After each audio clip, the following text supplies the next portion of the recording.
ఎక్కడ దొంగతనం చేసినా నిమిషంలో దొరికిపోవడం వాడి స్పెషాలిటీ. కాకపోతే అది స్టాండ్ రాలేదు నాకు తెద్దామంటే పెద్దను బాగా గట్టిగా వేసినాడు. అసలు ఇష్యూ ఏంటంటే ఎందుకు చూసా ఏంది మన టెంకాయ వల్ల టెంకాయ మోవ్ అనమాట. పెద్ద అమ్ముతా ఉన్నాడు. అప్పుడెప్పుడో పల్లెటూరులో చిన్నప్పుడు టెంకాయ చెట్లు అవి కొట్టేస్తే మనం తింటా ఉండేది చిన్నప్పుడు. ఇప్పుడు టౌన్లోకి తీసుకొచ్చి అమ్ముతా ఉన్నారు. ఒకసారి ఆ పెద్ద తింటాట అని చెప్తా. అనుబంధం ML hospitals opposite water tank Magunta road near Annamayya circle Nellore. నమస్తే పెద్దనా. ఏం పేరు మీ పేరా? ఏ ఊరా? ఇందుకూరుపేట నుంచి వచ్చా సైకిల్ మీద. సైకిల్ వేసుకుని ఇందుకూరుపేట నుంచి వచ్చేసాడా మన నెల్లూరుకా? సరే ఏంది ఇది? టెంకాయ మోము. ఇప్పుడు చాలా అరుదుగా దొరకదు కదా ఇది మనకు. ఇప్పుడు టెంకాయ చెట్టు కొట్టాలా, దాన్ని మళ్ళీ పైన నరికేసి ఆ మట్లన్నీ ఒలిచేసి అప్పుడు తీస్తే అప్పుడు వస్తుంది.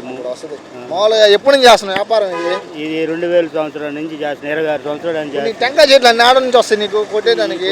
కొయ్యలు మిల్లులు ఉంటారు కదా, సెంటింగ్ చెక్కలు కొట్టేదాన్ని పోతుంటారు. ఓకే, వాళ్ళు నరుకూరు వాళ్ళు, నారాయణపేట వాళ్ళు, నెల్లూరు వాళ్ళు, కొయ్యలు మిల్లు వాళ్ళు, ఆ బుచ్చి వాళ్ళు వాళ్ళ నెంబర్ తీసుకొని వాళ్ళ కాడికి పోయి అడుక్కుని అమ్మ వాళ్ళు కూడా పోయేదన్నా థియేటర్లో వచ్చేటప్పుడు అంటే ఆటోలోనూ బస్సులోనే వేసుకొచ్చుకుంటా. ఓకే, అదయ్యా ఇప్పుడు మామూలుగా ఇప్పుడు టెంకాయ కింద ఉంటుంది చూసారా, అదేమంటారు టెంకాయ మాను. చాలా మంది వాళ్ళు ఏం చేస్తుంటారు, చెండింగ్ చెక్కలు కొయ్యలు మిద్దులు కడతారు కదా, మిద్దులు కడుతుంటారు వాళ్ళకి చెండింగ్ చెక్కలు కొడతారు అన్నమాట.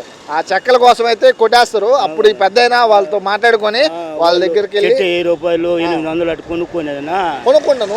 వాళ్ళు కొనుక్కొని కొయ్యలు కోసుకోపోతారు. ఆ తలకాయలు వాళ్ళు కూడా పోయి మోములు తీసుకొని అట్లా అమ్ముకుంటాం. ఓకే, ఎంత వస్తుంది ఆదాయం అటు ఇటుగా? అటు ఇటుగా అంటే ఒక 10 మోలు ఎత్తుకోవచ్చు. ఒక 1200 800 అట్లా కూల్ వచ్చేస్తుంది. ఎండకి సైకిల్ వేసుకొని వస్తావు. ఎంత? 20 రూపాయలు 3 పీసులు. మాకివా మేము తింటావా అదనమాట. మనంగా తీసుకుందాం ఒక 20 రూపాయలకి. ఇంకా ఏమో ఇద్దనయా మనకు టెంకాయ మోవ అయితే ఇచ్చేసాడు. చక్కెర వేసి మరి టేస్ట్ చేద్దాం.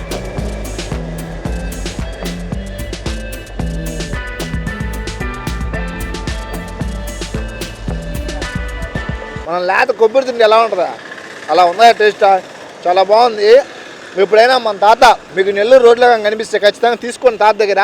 ఇలా చిన్న చిన్న వ్యాపారాలు చేసుకునే వాళ్ళని కొంచెం ఎంకరేజ్ చేయండి, వాళ్ళకి కొంచెం బాగుంటుంది అనమాట. ఇలాంటి మరిన్ని వీడియోస్ కోసం మన సాక్షిని సబ్స్క్రైబ్ చేసుకోండి. This is Vineeth signing off. Bye bye.